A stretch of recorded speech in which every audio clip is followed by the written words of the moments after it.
Alright, so in this tutorial, I'm gonna explain how you can use Soundboard VC on your phone. So it's very easy and simple.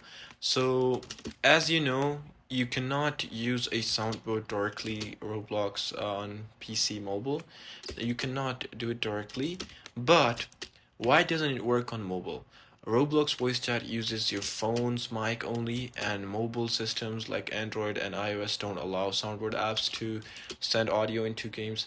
Soundboard apps can play sounds, but Roblox won't hear them as input. So workaround are not perfect, but you can play the sound from another phone, speaker, or device, and you gotta keep it close to Roblox so VC hears it, and the quality will be lower and it may echo.